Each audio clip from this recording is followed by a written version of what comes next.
అదే RTV app వార్తల్ని క్షణాల్లో చదివే అవకాశం ఉంటుంది. ఒక న్యూస్ పేపర్, ఒక టెలివిజన్ ఛానల్ మీ చేతుల్లో ఎప్పుడూ ఉంటాయి. జూన్ 1వ తారీఖు నాడు మన కొండపేట బనగానపల్లిలో ఉన్నటువంటి కొండపేటలో బంగారం దొంగిలించారు, మాది రాత్రి ఇల్లు తాళం పగలగొట్టి బంగారం దొంగిలించారని చెప్పేసి కాటసాని బలరాం రెడ్డి అనే వ్యక్తి మా దగ్గరకు వచ్చి కంప్లైంట్ చేయడం జరిగింది.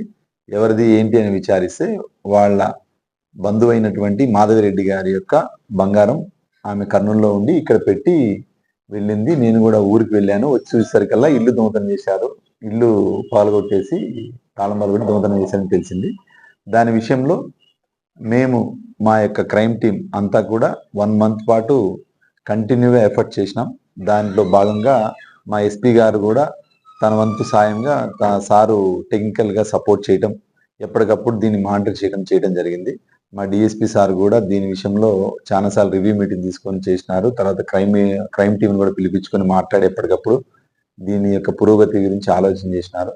దాంట్లో భాగంగా మాకు భరత్ కుమార్ అనే వ్యక్తి, మహేష్ అనే వ్యక్తి ఇద్దరు కూడా దొంగతనం చేశారు అనే నిర్ధారణకు మేము రావడం జరిగింది. అది టెక్నికల్ ఇన్వెస్టిగేషన్, అది మీకు చెప్పేదానికంటే కూడా మేము చేసిన్నాం కాబట్టి అది చెప్పేదానికి సరిగా ఉండదు.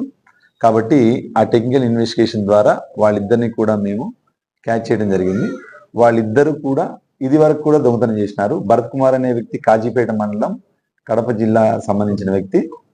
అయితే ఆ వ్యక్తి ఇంతకుముందు అన్నమయ్య జిల్లాలో, కడపలో మరియు ఇంకో వేరే జిల్లాలో కూడా 3 కేసుల్లో ముద్దాయిగా ఉన్నాడు. అక్కడ మోటార్ సైకిల్ దొంగతనం చేయడం జరిగింది. ఆ కేసులో అతను జైలుకు కూడా వెళ్ళాడు, కడప సెంట్రల్ జైల్లో ఉన్నాడు. అదేవిధంగా మహేష్ అనే వ్యక్తి గుత్తికి సంబంధించిన వ్యక్తి. ఆ గుత్తికి సంబంధించిన వ్యక్తి జమ్మలమడుగులో దొంగతనం కేసులో, అంటే బ్యాగ్ లిఫ్టింగ్ కేసులో దొరికిపోయి అతను అక్కడి నుంచి కడప సెంట్రల్ జైలు పోయాడు. అప్పుడు వీళ్ళిద్దరికి పరిచయం ఏర్పడింది.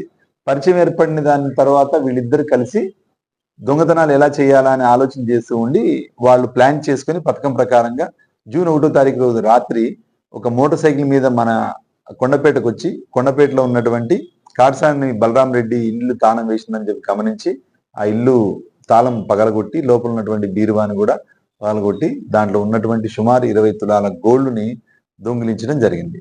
వారు ఈరోజు నంద్యాలకి దాన్ని ఎట్లయినా అమ్ముకోవాలని చెప్పి ప్రయత్నించడానికి వెళ్తూ ఉంటే ఆ టైంలో మాకు వచ్చిన సమాచారం మేరకు పంచాయతీదారులు, పెద్ద మనుషులు అందరితో పాటు మా ఎస్ఐ గారు, మేము, మా క్రైమ్ టీం అంతా వెళ్ళి వాళ్ళు పట్టుకొని వాళ్ళ దగ్గర రికవరీ చేయడం జరిగింది. 20 తులాలు ఇంటాక్ట్ ఎలా పోయిందో అలా దొరికింది.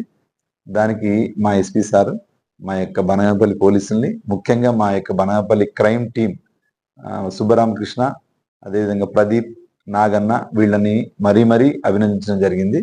ఈ విధంగా గోల్డ్ రేట్ ఎక్కువగా పెరగడం వలన తాళాలు వేసి ఉన్నటువంటి ఇళ్లని టార్గెట్ చేస్తూ కర్ణాటక మరియు ఈ తెలంగాణలో ఉన్నటువంటి హైదరాబాద్ రకరకాల ఊర్ల నుంచి దొంగలు ఎక్కువగా వచ్చేసి దొంగతనాలకి పాల్పడేదానికి ప్రయత్నం చేస్తూ ఉన్నారు. కాబట్టి మేము మా ప్రయత్నాలు చేస్తూ ఉన్నాం నివారించడానికి.